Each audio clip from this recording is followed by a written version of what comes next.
Hi అండి, అందరికీ నమస్తే. ఈరోజు చేపల ఫ్రై, చేపల పులుసు తయారు చేసుకుందాం. నేను శుభ్రంగా 1 కిలో చేపల్ని ఈ విధంగా నీట్గా కడుక్కున్నాను. దాంట్లో నిమ్మరసము, ఉప్పు, రుచికి సరిపడినంత పసుపు, అల్లం వెల్లుల్లి పేస్టు, గరం మసాలా, రుచికి సరిపడినంత కారం వేసుకొని బాగా మిక్స్ చేసుకొని ఒక హాఫ్ అన్ అవర్ పాటు నాననిస్తే ఉప్పు కారం అనేది బాగా పడుతుంది మన చేప ముక్కలకి. ఇప్పుడు మిక్సీ జార్ తీసుకొని పులుసు కోసం ఉల్లిపాయలు, అల్లం వెల్లుల్లి, అలాగే టమోటాలు, కొంచెం కొబ్బరి వేస్తే టేస్ట్ బాగుంటుంది. చెక్క, లవంగాలు, ఇలాచి కొంచెం నీసు వాసన రాకుండా ఉండటానికి వేసుకోవాలి. ఇప్పుడు మెత్తగా పేస్ట్ చేసుకొని స్టవ్ మీద బాండి పెట్టుకొని ఒక హాఫ్ కప్పు ఆయిల్ వేసుకొని కొంచెం తాలింపు గింజలు, ఆవాలు, జీలకర్ర, కరివేపాకు, కొత్తిమీర వేసుకొని మనం ముందుగా నానబెట్టి పెట్టుకున్న ఫిష్ ముక్కల్ని ఈ విధంగా వేసుకోవాలి.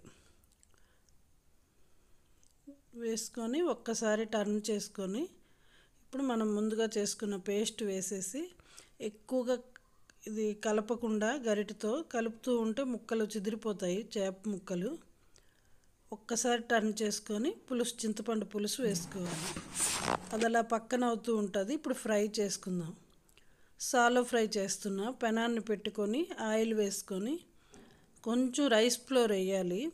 ఫిష్లో వేసి ఈ విధంగా ఫ్రై చేసుకోవాలి. ఆ వేగుతున్న దాని మీద కొంచెం కరివేపాకు, కొత్తిమీర వేస్తే బాగుంటుంది. నేను కరివేపాకు వేసాను.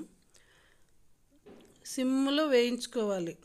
ఒక పావు గంట పాటు వేగితే బాగుంటుంది. వెంటనే హైలో పెట్టకుండా నిదానంగా వేయించుకోవాలి చేపల్ని. మనం బియ్యం పిండి వేయడం వల్ల క్రిస్పీగా బాగా వస్తుంది.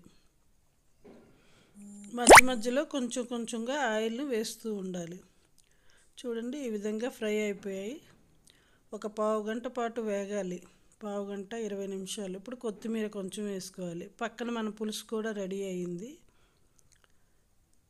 అంతేనండి, మన చేపల పులుసు ఫ్రై రెడీ అయింది. మా వీడియో నచ్చితే తప్పకుండా లైక్ చేయండి. కొత్తగా చూసిన వాళ్ళు సపోర్ట్ చేయండి, సబ్స్క్రైబ్ చేసుకోండి.